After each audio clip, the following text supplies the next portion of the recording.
Burning issue.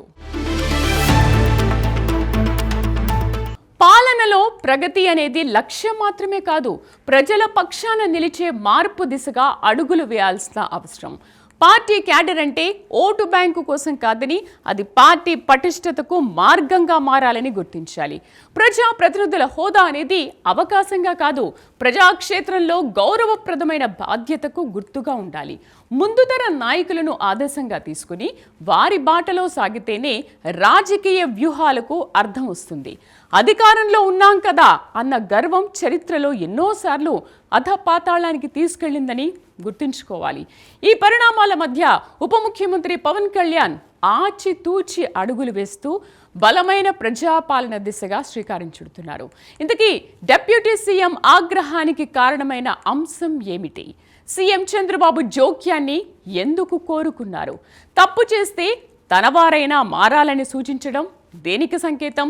Pawan serious అయితే మార్పు తప్పనిసరి అన్న చర్చ సాగుతున్న ఆ వివరాల్లోకి వెళ్దాం.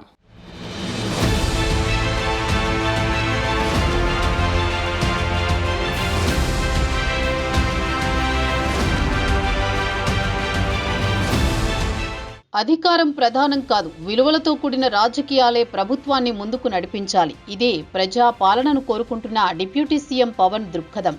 ఆంధ్రప్రదేశ్ సచివాలయంలో జరిగిన కేబినెట్ సమావేశంలో ఆయన చేసిన వ్యాఖ్యలే నిదర్శనం. ఎమ్మెల్యేల వ్యవహార శైలిపై ఆయన గట్టిగా స్పందించారు. కూటమి ప్రభుత్వం పదే పదే పొలిటికల్ గవర్నెన్స్ గురించి చెబుతోంది, కానీ క్షేత్రస్థాయిలో పరిస్థితి భిన్నంగా ఉంది. చాలా చోట్ల ఎమ్మెల్యేలు చెబితేనే పనులు జరుగుతున్నాయి.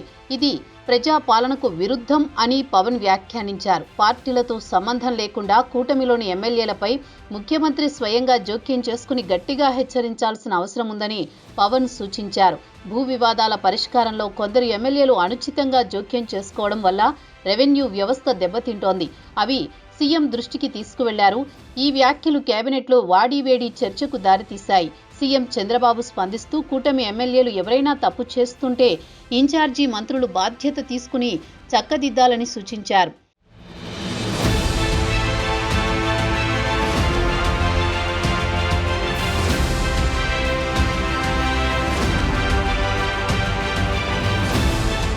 చంద్రబాబు ఇటీవల కొంతమంది ఎమ్మెల్యేల తీరు సరిగా లేదని గట్టిగా హెచ్చరించారు. తమ ప్రవర్తనను మార్చుకోవాలి అనే స్పష్టమైన సందేశాన్ని ఇచ్చారు.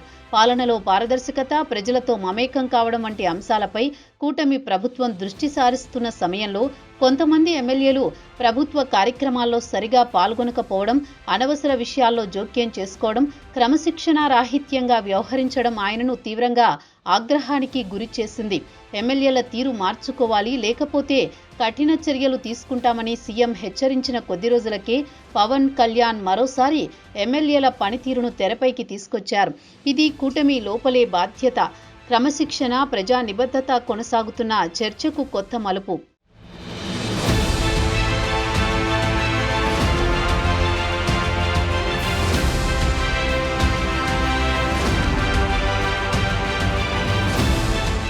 సుపరిపాలన అనేది మాటలతో కాదు, వ్యవస్థలో జవాబుదారీతనానికి రాజీ లేకుండా ఉంటేనే అది సాధ్యమవుతుంది. ముఖ్యమంత్రి సహాయ నిధి, చెక్కుల పంపిణీ వంటి కీలక సంక్షేమ కార్యక్రమాల్లోనూ ప్రజల సమస్యల పరిష్కారంలోనూ నిర్లక్ష్యం వహించడం ఎమ్మెల్యేల పనితీరును బయటపెట్టింది.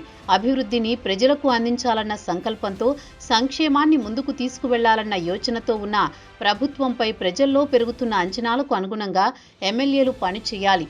లేకపోతే ప్రజా వ్యతిరేకత పెరిగి పార్టీకి చెడ్డ పేరు వస్తుందన్నది అధినేతల మనోభావం.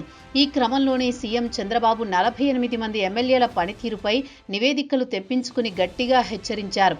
ఇప్పుడు జనసేన అధినేత పవన్ మరోమారు క్షేత్రస్థాయిలో ఎమ్మెల్యేల వ్యవహారాన్ని తెరపైకి తీసుకురావడంతో పొలిటికల్ కారిడార్లో ఈ అంశం మరోసారి కీలకంగా మారింది.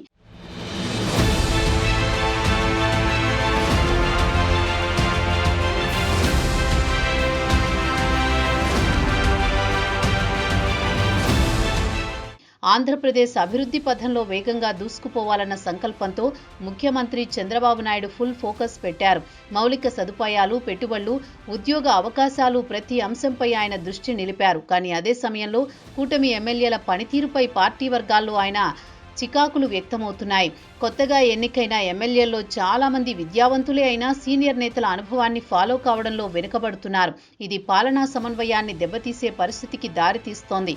ఆలోచనా శక్తి లేకపోవడం కాదు, అనుభవాన్ని అర్థం చేసుకుని క్యాడర్తో కలిసిమెలిసి పనిచేయడం అవసరమన్న అభిప్రాయాలు పార్టీ వర్గాల్లో వినిపిస్తున్నాయి.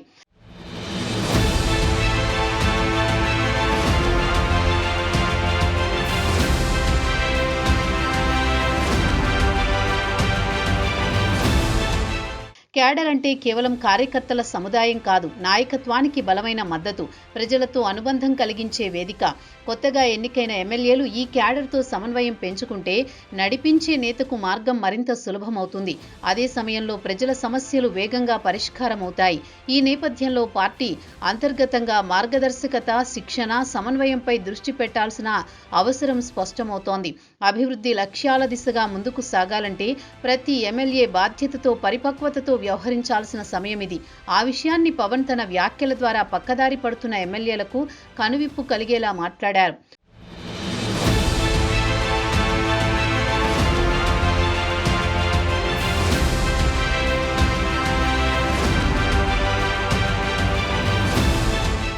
ప్రజాప్రతినిధులుగా బాధ్యతలు చేపట్టిన తర్వాత సీనియర్, జూనియర్ ఎమ్మెల్యేల మధ్య సమన్వయం పాలనా వ్యవస్థకు ప్రాణవాయువు లాంటిది.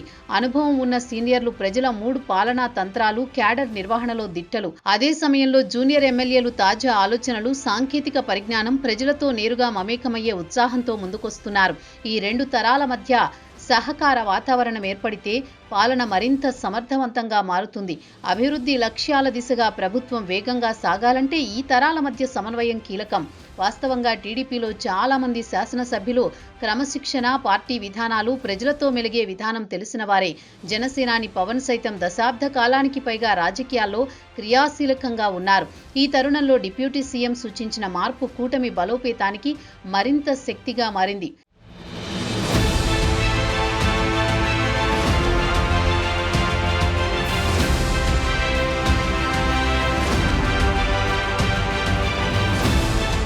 సమన్వయ వ్యూహాల్లో కీలకమైన నిరంతర పరస్పర సమావేశాలు, అనుభవం పంచుకునే వేదికలు, నియోజకవర్గ స్థాయిలో సంయుక్త కార్యక్రమాలు. పార్టీ ఒక కుటుంబమైతే సీనియర్లు మార్గదర్శకులు, జూనియర్లను మార్గాన్ని అనుసరించేవారు అన్న భావనను బలపరిచేలా వ్యవహరించాలి. సీనియర్లు మార్గనిర్దేశం చేస్తే జూనియర్లు ఆ మార్గాన్ని నూతన శక్తితో నడిపించగలరు. ఇక క్యాడర్ బలాన్ని సమర్థవంతంగా వినియోగించాలంటే కార్యకర్తలతో నిత్య సంబంధం, వారిని గౌరవించడం, వారి అభిప్రాయాలు వినడం అత్యవసరం. క్యాడర్ను కేవలం ఓటింగ్ యంత్రాలుగా కాకుండా పాలనా భాగస్వాములుగా చూడాలి అనే దృక్పథం ఇప్పుడు మరింత ప్రాధాన్యం పొందుతోంది. నియోజకవర్గంలో ప్రతి కార్యకర్తకు బాధ్యతలు అప్పగించి వారిని పాలనా భాగస్వాములుగా తీర్చిదిద్దితే ప్రజలతో సంబంధం మరింత బలపడుతుంది. ఈ 2 మార్గాలతోనే పార్టీకి స్థిరత, ప్రభుత్వానికి విశ్వసనీయత, ప్రజలకు న్యాయం లభిస్తుంది. పవన్ కళ్యాణ్ దారి చూపుతున్న మార్గం కూడా ఇదే.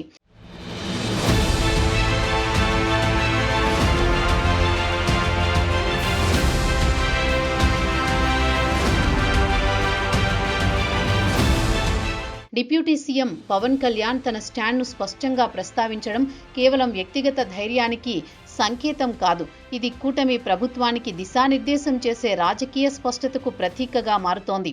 అసెంబ్లీ వేదికలపై, మీడియా సమావేశాల్లో, పార్టీ ఫోరంలలో ప్రతి సందర్భంలో పవన్ తన అభిప్రాయాన్ని నిస్సందేహంగా వెల్లడించడం ద్వారా పాలనలో పారదర్శకతకు ప్రాధాన్యమిస్తున్నారని సంకేతమిస్తోంది.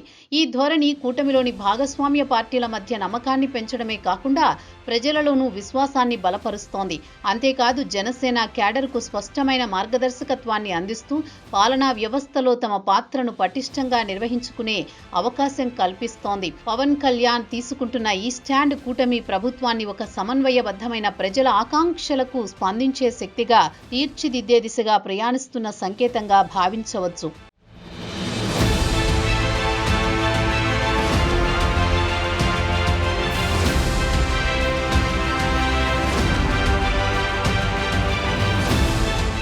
ఎమ్మెల్యేల తీరు చర్చకు దారితీసింది.